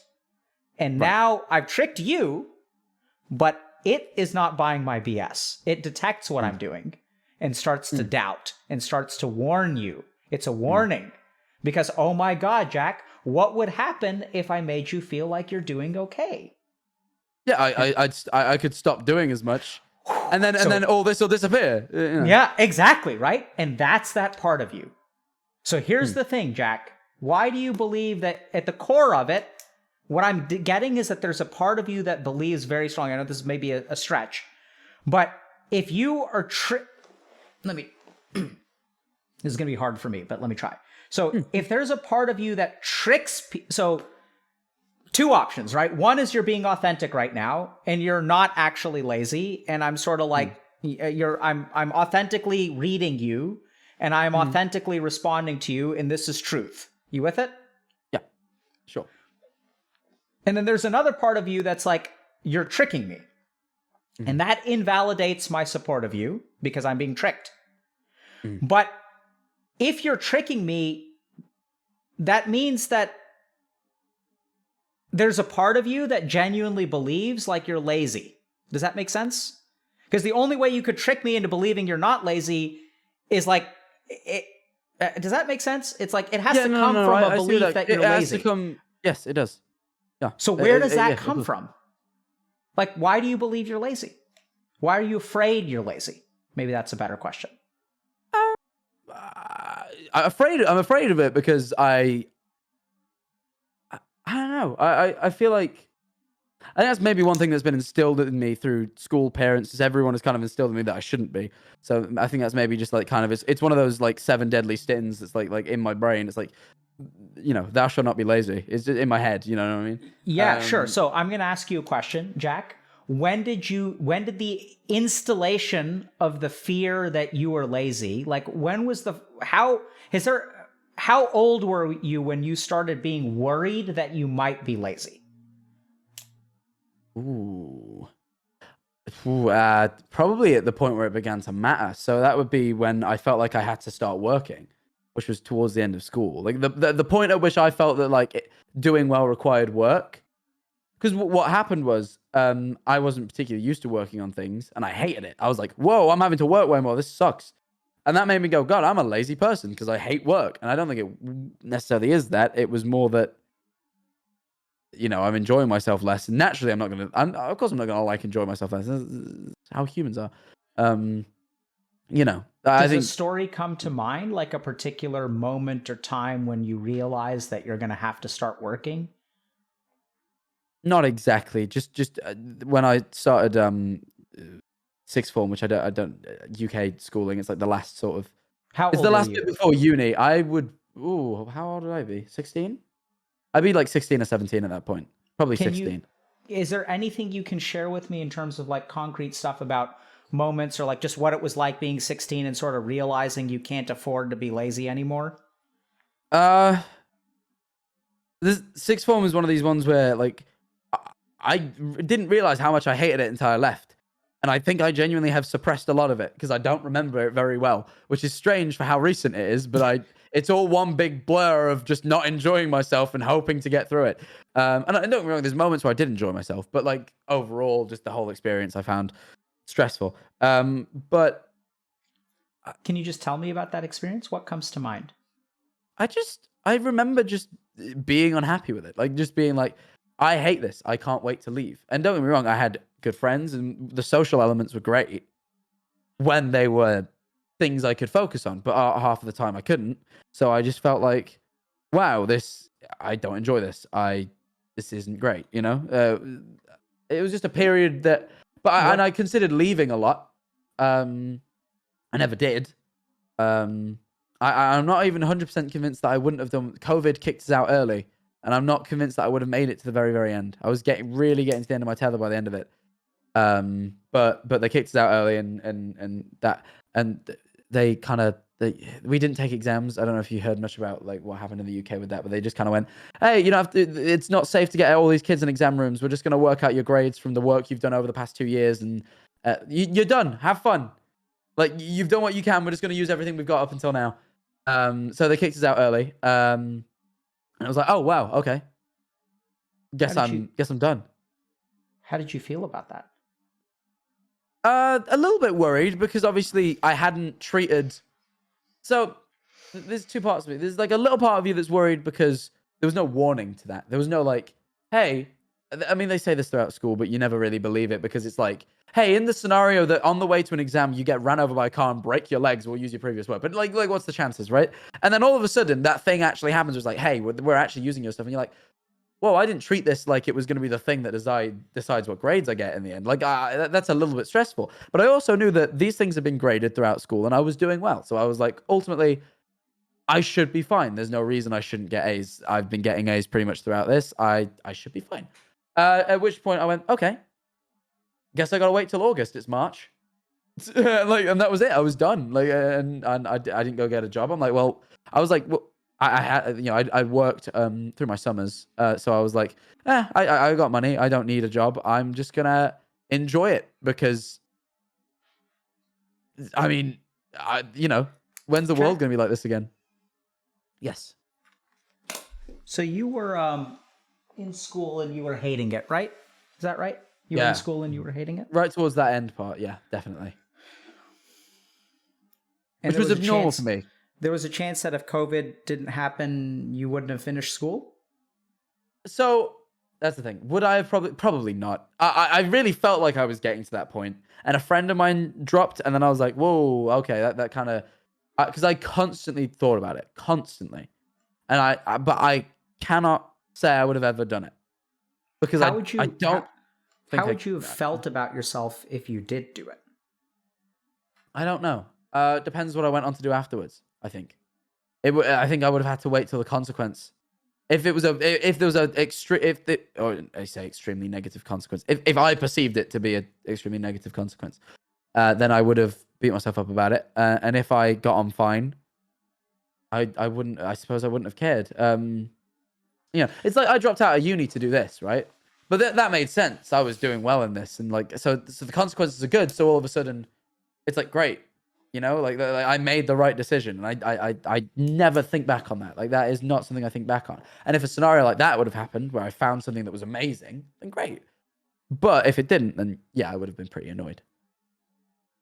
So this is where I'm going to say something that may be a bit judgmental, and it's more of a hypothesis than a conclusion. Cool. But I get the sense like something just clicked for me. So like I think that what's really confused me this entire time, Jack, is like where you get the idea that you're lazy. Essentially, why don't you have faith in yourself? Because the tricky thing is, why do you need like external things to reassure you? You need external things fundamentally. If anyone out there is like listening, we need external things when we don't believe in ourselves, right? If I doubt my intelligence and I get an A, I feel reassurance from the external world. So reassurance from the external world really only like exists when I have insecurity. Does that make sense? So the thing that's been really confusing about this whole conversation is I've been trying to understand, like I've thought from kind of early on that there's something, why are you afraid of coasting? Why are you afraid of being lazy? It sounds like you can really enjoy things and logically you understand that like you're still doing well and stuff like that. But at the root of this, I'm getting this sense, like even when we talked about the conflict, I'm being dumb. That's like that sort of thought that you have, like, where does that come from? Where did your mind learn that you're dumb? Because it sounds like you did well in school. Sounds like you're pretty successful. Sounds like you're pretty driven. I was really confused about there's this like nugget of something which feels incompetent to me within you that you believe about yourself. And so you look for these big external things, like if I'm the #1 Twitch streamer or I retire or things like that, then you'll have such a blanket reassurance that that thing won't have a leg to stand on. And I've seen that thing manifest in your words like over and over and over again. It manifests. I want you to go back and watch this and just listen to the number of times you say, but. You'll say something that's like really logical and then you'll be like, but. And even the most extreme manifestation, which like I've tried really hard to not be encouraging or reassuring to you. Because I had a feeling that the second I say, Jack, I think you're doing a great job, that thing would have popped up. And even despite the fact that like I didn't say it to you a single time, I've been sending you like positive, reassuring vibes, it still popped up and it said, still picked up on it, hey, you're tricking him. He doesn't really know who you are. And then it's like, wait, but what does that part of you believe about you, right? Why does it think if you're tricking me into believing that you're a decent, good, hardworking human being, the only reason your mind would think that that's a trick is if it believed the opposite. Does that make sense? So that word trick is very important because it gives us a clue to what you believe about yourself. And this also is not, it's not like all of you believes this. It's just like a doubt that's lingering. It's a part of your mind. It's there. Yeah, totally. Yeah. And I think that for me, what just clicked is like, I believe that despite all your success, despite how good you are at grinding, despite all of your parental support, despite all of the faith that you do have in yourself, you know that you're capable. You could have dropped out of school. Yeah. And there's this part of like, and I wonder if this is sort of it, and this is something I leave you with a hypothesis as opposed to a conclusion, because I don't really know. We'd have to have another 2-hour conversation. But what I'm really hearing is like, despite everything that you have to be proud of, just think about how terrifying that is. For you to like be so smart and be so hardworking and be able to grind and still essentially wash out, like that would be such a blow to like what you're capable of in this life. Does that make sense? It's like if you can wash out of school despite all the stuff that you're good at, like, if the tedium gets too much for you to handle, and I don't think it's about intelligence, I think it's about laziness. Because what would you tell yourself if you dropped out of school? Like, you're fucking lazy. You could have done it. You just couldn't cut it. And I may be like making things a little bit extreme, and I'm kind of doing that on purpose because I don't really know if this is connected for you. It may not connect. I just may be wrong here. Yeah, But this whole time, like, of all of the things that really surprised me, Jack, out of everything you've said, it's the idea that you could have dropped out of school. Right? You describe yourself as a good student. You're a hard worker. You try really hard to like, you're like easy to set targets. Just like if this person says do this, I'm going to be like the best employee I can. It's simple. There's one thing that has happened, which is run contrary to everything that you've said. And that's you could have failed out, dropped out, or been unable to do school. And so something tells me, I wonder if like sort of that core of doubt, this sort of idea that I am lazy, this fear that you could wind up lazy, because now what's happening is you got saved. You get that? It was like you were losing this game, and then like your opponent in the grand finals DC'd. Right. Because COVID happened. And so like you dodged a bullet, you never got tested. You didn't know. Like, sure, like logically you're like, oh yeah, like I probably would have been fine. But there's some part of you that I wonder if you got saved. Like, do you feel that way? I don't know. I struggle to say, because honestly, there's plenty of times where I feel like quitting a lot of things and I never do it. So, but that was like, I used to say that basically every week. I'm like, I'm not sure if I can do this. I really hated it. I'm not quite sure what about it I really, really hated. I think there's a few elements. And I think there's just a part of me that I don't think I was in my mentally soundest place at that point. And that was a lot of added stress anyway. So I feel like it was more of a mental sort of like, I don't know if I can deal with the stress of this sort of thing. And so what is someone who can't deal with the mental stress of it? What would you call that person?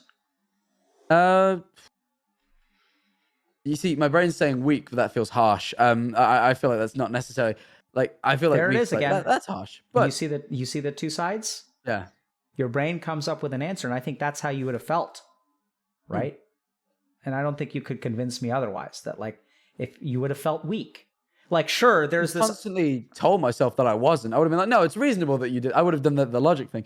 But then deep down, no, I think I would have. Exactly. Right? That's the thing. Because I think logically you're doing a good job. But I think deep down, and that's where like, so I think going forward, here's my advice for you, for lack of a better term. The first is to like notice the buts. So like just notice that sometimes you're conflicted. Second thing is notice that like neither side is stupid. I think like you don't force yourself to change yet. I just want you to like digest this conversation and just like think about what we've talked about and notice the manifestations of these things. Is there a part of you that really feels like, unless you do this, like it is all going to come crumbling apart? Are you basically definitely. The grind is the grind to overcome like, and this is going to sound harsh, the fundamental weakness that exists within you? Yeah, probably. Like, that sounds about right. I'd say, I mean, like, yeah, I'm really afraid of like this falling apart because I don't know what I'd do without it. I don't know if I could pick myself back up and just get on. I don't know what I'd do. Like, I really don't. And that's terrifying. Deep down, Jack, what are you? I don't want to say it, and that's interesting. But you're fishing for weak, and I know that, but I don't want to say it. Because I'm like, no, I'm not weak. I'm offended at the fact that you'd even suggest it, but I know that's not your suggestion. Yep, but I am bringing it out because I want that reaction, right? So I know you're not going to say it because even if you felt confident in yourself, you could say it. Do you get that? Right.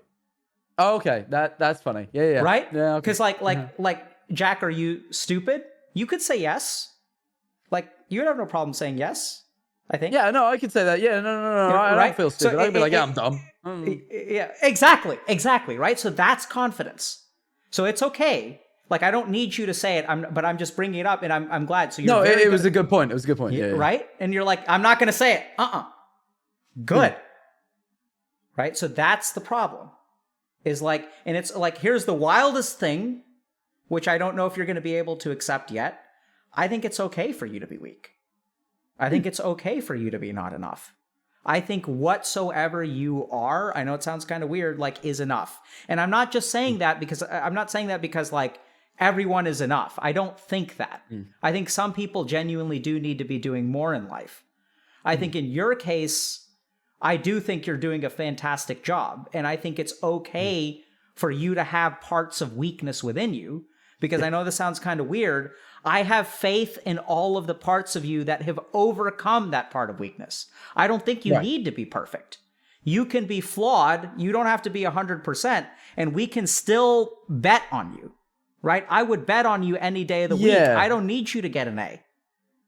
I don't need to have an external assurance that like you're going to do great.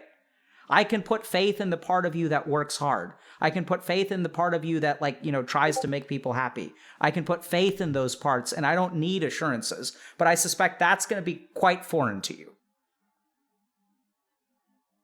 Yeah, no, yeah, I don't think I'd be able to. I'm very difficult to convince without evidence. In its simplest terms, in its very simplest terms. But hold on a second. I'm not trying to give you evidence. What word am I using? No, you're not. No. What do I have for you? Faith. Yeah. So what is faith? I suppose, for want of a better term, blind belief. Absolutely. Right? It's about the absence of evidence. So that's my point. And that's what's going to be hard for you. This is just one conversation. So you've got time. You don't have to figure it out tomorrow. Yeah, of course. But I think essentially what you need is you're trying so hard to fix everything, to reassure yourself. Because once you have that thing in the bank account, you don't need faith anymore because you've got certainty. Does that make sense? Mm-hmm. What you need to learn is how to have faith in yourself, that it's okay that you don't need to be perfect. You don't have to be number one on Twitch. You don't need $100 million in the bank account. That you will actually be okay, just because of who you are. But I recognize that's foreign. So... No, but it was very comforting to hear that. That was a very comforting sort of monologue, which I was like, yeah, if I could really subscribe to that, then, and that's not to say I ignored it either, that it did sink, but not, it obviously it doesn't change overnight, does it? But yes. No. So I like that. That's actually progress. You know why that's wholesale progress? Because you said, if I could subscribe to that, instead of I should subscribe to that, but. It's very subtle, but that's exactly where you need to be. If I could, you need to play around with these things, Jack. Explore them, navigate them. You stop telling yourself what you should do and start exploring. I know it sounds kind of small, but for me, that's a big win. That does sound quite big. Yeah.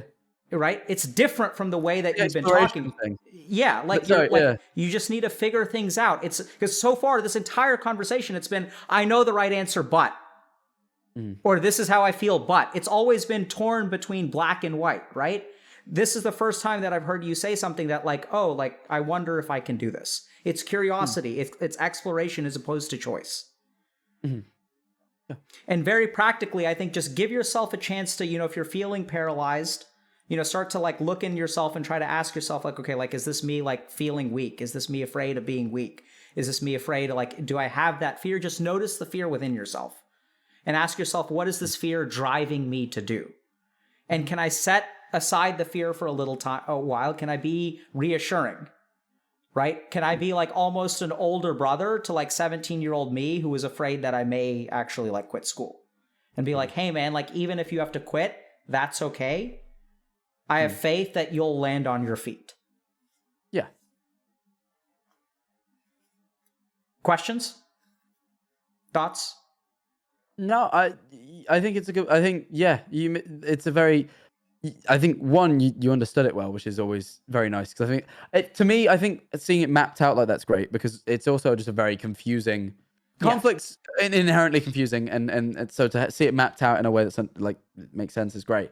And then I think, I think it's a good idea. Just kind of having a bit more blind faith in things generally. I think we've really focused this inwards, but me as a person, I could probably benefit from just believing things more. I'm horribly skeptical. Don't believe things more. Explore. Yeah. Okay. Sorry. Yes. Right. So. Yes. Yeah. Don't change who you are, Jack. You're great, bro. Okay.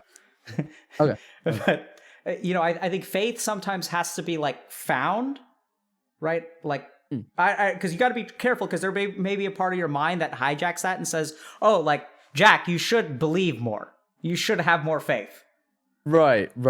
Yeah, which is okay. That is what happened. You see what I mean? It'll be sneaky. Yeah. And then you'll start beating yourself up for not having enough belief or faith. Right. Logically, people who have more faith tend to do better in life, so I should have more faith. So it's okay.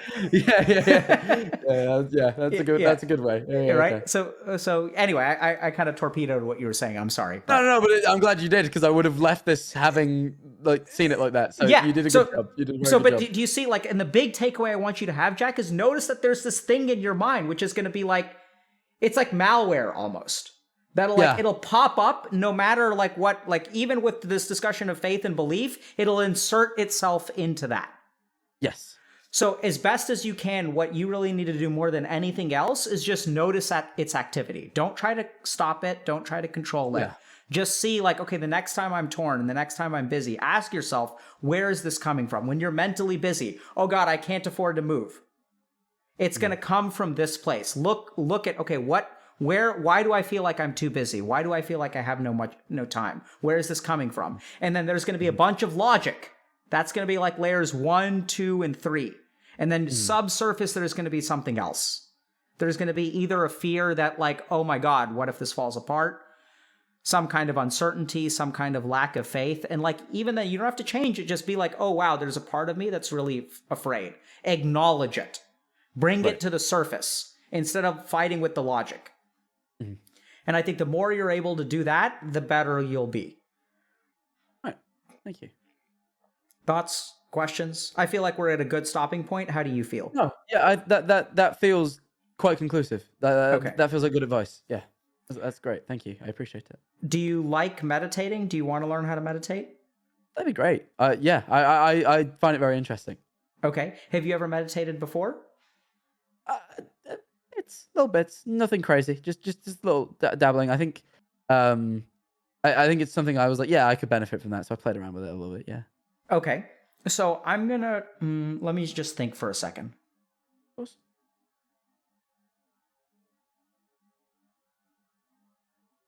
Okay, I'm gonna give you a choice. Mm-hmm.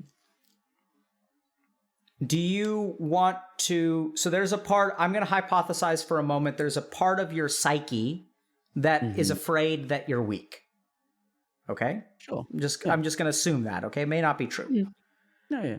If I were to give you a choice, if you wanted to understand that part or digest that part and make it go away, like basically fix it or understand it, which one would you pick? Ooh, that's difficult because like in my head, if I understood it, maybe I could defeat it. But then that's what I thought. I'm like, oh, understanding it would be great. But then it's so I could fix it. So ultimately, would I prefer to fix it or understand it? Neither one is better from my perspective. No, it's just no. What instinctively appeals to you? No, I think I'd like to understand it. Okay. So we're going to do a technique that we do from time to time. It's going to be called, I call it charging the laser beam. Okay?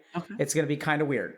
So what I'm going to ask you to do is sit up straight, and then I'm going to kind of demonstrate. We're going to take our, I don't know if I can realize how unstraight I was sat. My God. Yeah. So if you're, how tall are you? Like 5'9".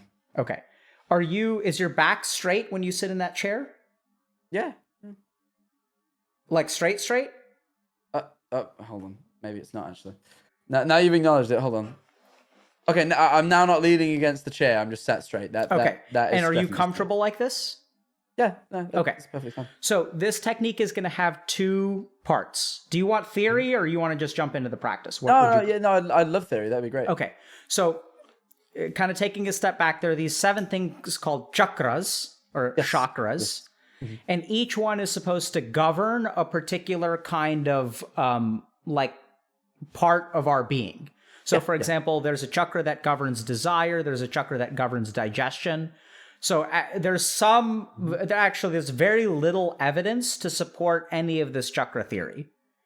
There is some evidence that their heart chakra meditations are specifically useful for treating depression and compassion, but the studies are very, very small. We haven't really looked at the other chakras. Okay. So people think I'm a good psychiatrist, which in a sense I am. But I think a lot of the reason that I'm able to do what I do is because I do a particular set of third eye practices, which govern my ability to understand and like give me intuition. It's sort of like leveling up my intuition skill. Yeah. As a scientist, I wonder if what the yogis kind of figured out is that there are different parts of the brain that somehow get like activated or strengthened by doing particular meditation practices. And maybe it's not like some sort of mystical like third eye sight, but just like doing these kinds of practices somehow enhance our ability to like pay attention or something like that. Like, I don't know. Yeah, that makes sense. Yeah, that makes sense to me. Yeah. So I'm going to teach you a third eye practice that is theoretically designed to give you a sense of intuition or understanding. Right. Okay. What I can be pretty sure about is that numerous studies of meditation suggest that what you do is not actually that important, but there's a set of scientific, highly provable benefits which you will get from this practice. This includes improvements in focus, attention, memory, reductions in stress and cortisol. So like those kinds of things you're going to get no matter what I teach you. Okay. So Right.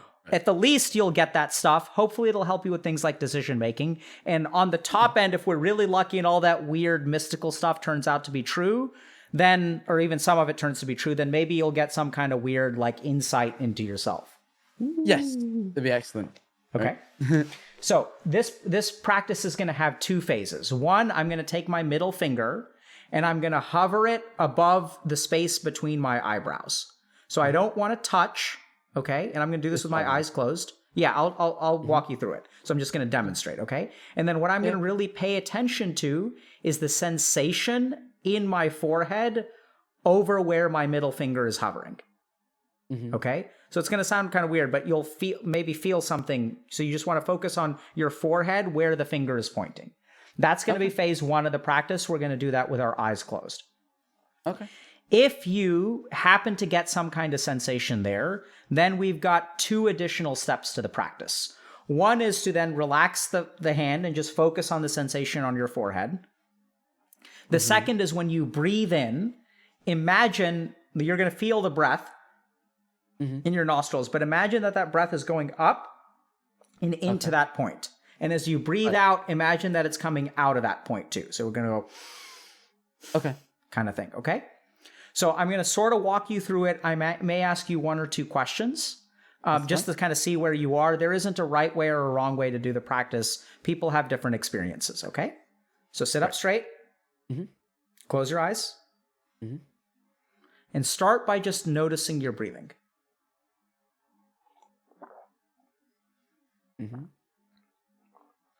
So go ahead and breathe. Let's say so you're on breath number 2. Good. Give me one more. Beautiful. Nice slow exhalation. And now go ahead and you can continue breathing. Take the your right hand middle finger. Go ahead and place it like don't touch your forehead, but try to bring it really, really close. And what I want you to do is like, notice the sensation of your finger. Do you feel anything on your forehead? Just like pressure, I guess. Almost, if that makes any sense. Yep. As it like almost as if it's being touched, but not quite. It's like it's Yep. conscious of the fact that there's something there. Yep. So I want you to just focus on that. You can try to bring your finger a little bit closer. Oh yeah, I moved it quite a lot actually. Yep, there you go. So now focus on that. You feel that pressure? Okay. Now you can go ahead and relax for a little bit. You can let your hand come down and just focus on the sensation. Do you still feel the pressure? Okay, so we're going to focus on that for about 15 seconds.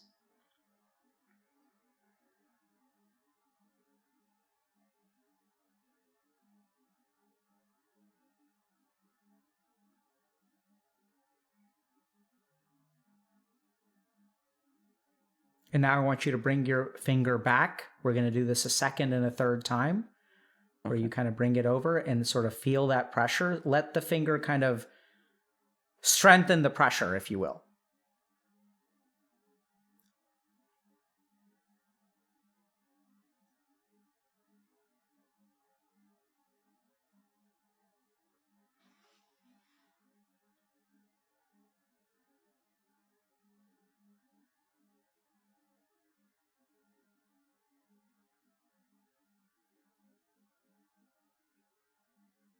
And now let your hand come down.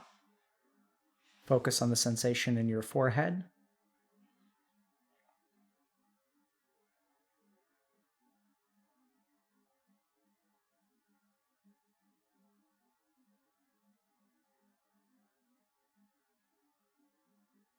We're going to go for another 15 seconds or so.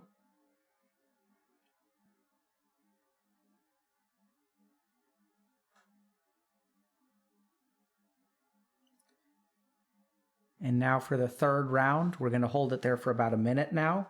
So really try to point your finger towards your forehead.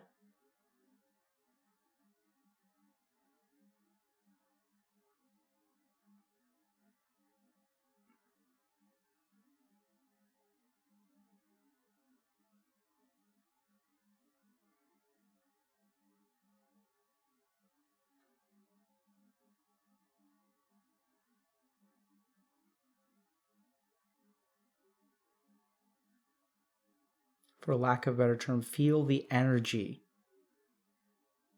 in that spot.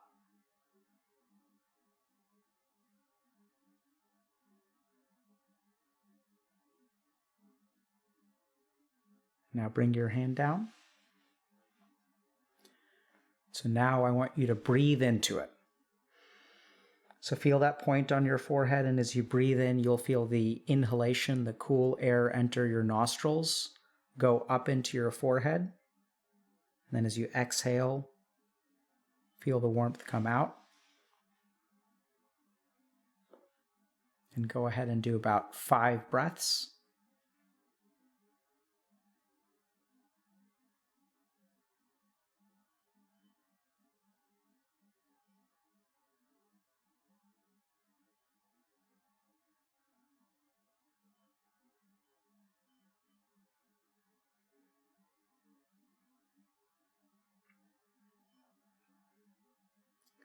And now what I'm going to do is just give you a choice.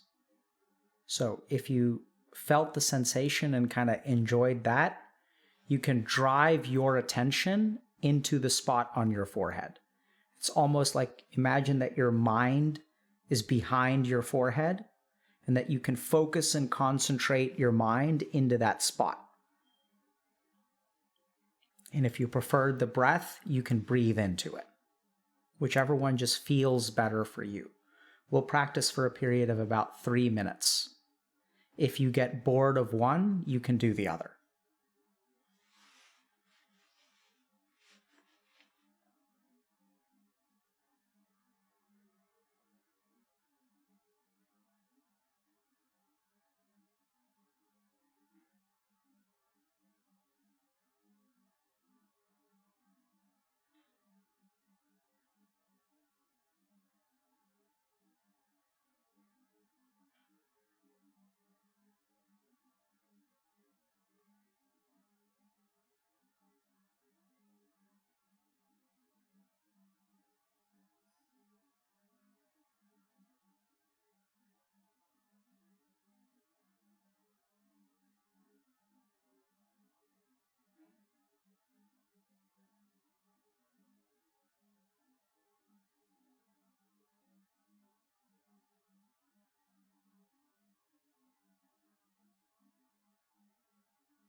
And now go ahead and take a deep breath in and out. Let yourself start to return to the world. You're sitting in your chair, in your new place. You're Jack. You're 19 years old. Notice the facets of your reality start to come back. Who you are, where you are. You may be hungry, you may be thirsty, you may have errands to run. And notice that for a time you stepped outside of your life and just existed. You were neither success nor failure. You were neither an A student or an F student. You may have even lost track of your name, your gender, your job, that these are all parts of life. But there's almost a timeout space that you stepped into. And now put your palms together in front of you, kind of like in Namaste position, if you know what that is. So touch your palms together. And then rub them together. Rub, rub, rub, rub, rub, rub. So you feel heat, tension, energy. And then cup them over your eyes. Cup your palms over your eyes. Take a deep breath in and slowly exhale and open your eyes while covered by your hands. And then when you're ready, put your hands down. Hi. Hi. How do you feel? Good. That was good. That was, yeah. No, it's very like, yeah. I don't know what that means, but I think that's doing it No, right. yeah, no, it was good. It was good. Yeah, yeah. You don't I think the whole point of it feels like I shouldn't really come out with many thoughts about it. I feel like it was just that was great. No, that's what I think you did really well. Like you're like, it was the whole thing was like, that's the whole, yeah, that means you're doing it right. So I think that's the tricky thing about meditation is the more you describe it, the more it actually confuses people. Because if you say, oh, it was like so peaceful, like, oh my God, I saw. So someone in our chat said that this felt like charging a laser beam. I think that made a lot of sense to me, but. Sure. Okay. Yeah. No, I get that. Yeah. Now you've said it. Yeah, I feel that. Yeah. Right. But it's like if I told you like, hey, this is a charging the laser beam practice, people are like, what? Yeah. No, that's now I've done it. I get what you mean. Yeah. But beforehand, yeah. No. Totally, so overall, if it worked for you, it worked for you. And I would say that you can do this practice for like 15 minutes a day, ideally 3 days a week. I mean, 3 days a week. If you bump it up to about 5 days a week, you'll get a little bit more benefit. But I think you can do like, whatever variation felt right. You can start off with some deep breathing. You can use the finger to charge the laser beam. But if you feel that sensation, that's really what you're focusing on. And so the finger can be used to trigger the sensation or make you aware of the sensation. But once you've felt enough or your Agna chakra starts to activate and energy starts to flow through it, you may no longer need the finger. Right. And then your third eye chakra. And then in terms of you can decide like if you want to just focus on it and you can hold your attention on it long enough, that's totally fine. If your mind starts to wander, you can go to the breath and kind of imagine like a V going up into your forehead and exhaling. You can do a combination of both. You can do like, basic breathing for 5 minutes, centering yourself, finger, 5 minutes of breath, and then 5 minutes of just concentrating on that spot and driving your energy into it, and then kind of wrap up. Cool. Oh, by the way, I didn't ask you to tell us like who you are and where they can find you. I assumed everyone already knew because you're so big, but why don't you go ahead and tell us anyway? I am Jack Manifold TV on everything pretty much. I don't think there's anything I'm not. So if you want to look me up pretty much anywhere, I'm on most things. So and what can people expect if they come and check you out? Oh God, lots of things. I tend to just do what I enjoy. YouTube, I go out do things. Twitch, I sit here and do things. That's basically it, to be honest. Okay, so check out Jack for like someone who sits and does things or goes. I do things. I try and be funny while I do things. The things vary, but the kind of key is that I'm here and I'm trying to be funny at least. Okay, awesome, man. Thank you so much for coming and thank you. I appreciate it. Thank you. And take care, man. You too. Thank you. Bye. Thank you so much. All right, bye-bye. Oh, there we go.